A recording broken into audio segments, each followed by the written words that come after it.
Good morning. तो चले सकाल सकाल तो आज के কালকে তোমাদের যেমনটা বলেছিলাম যে আজকে হচ্ছে আমাদের এই বাড়িতে ছাদ ঢালাই, তো সেই জন্যই সকাল সকাল উঠে আমি এখন করে নেব স্নান। আর লোকজন বাইরে চলে এসেছে, চলো তোমাদের দেখিয়ে দিই। তো এই যে দেখো, এই যে আমার মা রান্না করছে এবারে। মা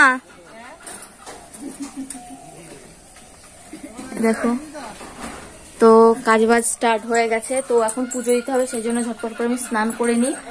সবাই স্নান করে নেবে, কারণ পরে আর টাইম পাবো না, ওই জন্য। তো চলো এখন স্নান টান করেছে, তারপর তোমাদের সাথে আবার কথা হচ্ছে। তো এই যে দেখো, আমারও স্নান হয়ে গেছে, মাও স্নান করে চলে এসে তাড়াহুড়ো করে এখানে সব রেডি করে নিচ্ছে। দেখো মিষ্টির প্যাকেটটা বের করেছি।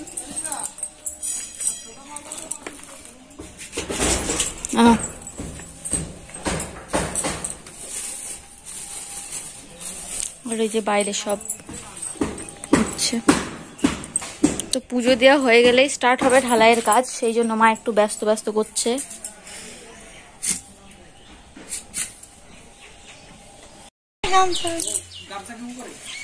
একটা তো না হয়েছে নতুন গামছা, হেড মিস্ত্রি তো কে, আমি তো ওই তো দিদি।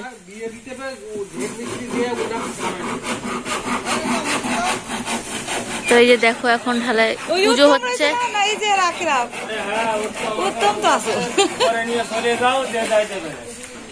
তো এই যে উপরে পুজো হচ্ছে, কিন্তু আমি উঠতে পারিনি, আমার মা উঠতে পারে না। ও তুমি একটু দেখাই দিও, এই ঘরটা কিভাবে পাতা করে দাও, দেখ না করবে। এই যে দেখো বাবু, বাবু সব গুছিয়ে নিচ্ছে। হেড মিস্ত্রি সবাই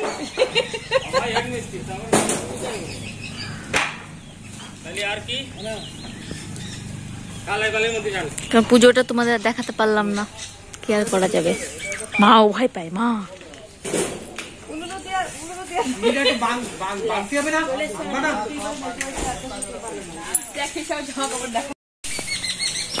তো এই যে দেখো, ঢালাই করে সব চলে গেছে, আর মিস্ত্রিগুলো আছে উপরে হালকা পাতলা যে কাজগুলো আছে করে নিচ্ছে।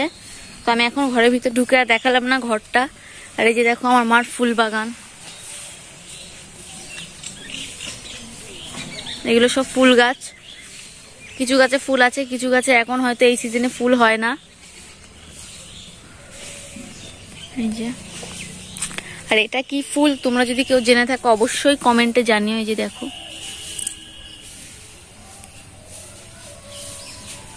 এটা এই সিজনে হয় না, মা বলে এটা বর্ষাকালে হয়, তাও এখন হচ্ছে। এই যে দেখো,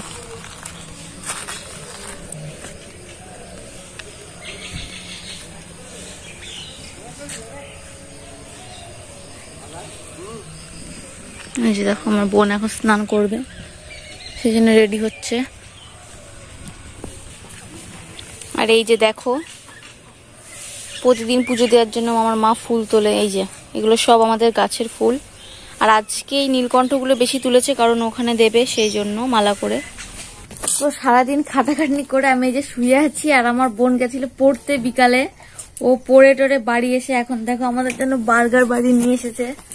তো এখন সেটাই খাবো আমি। এই যে দেখো,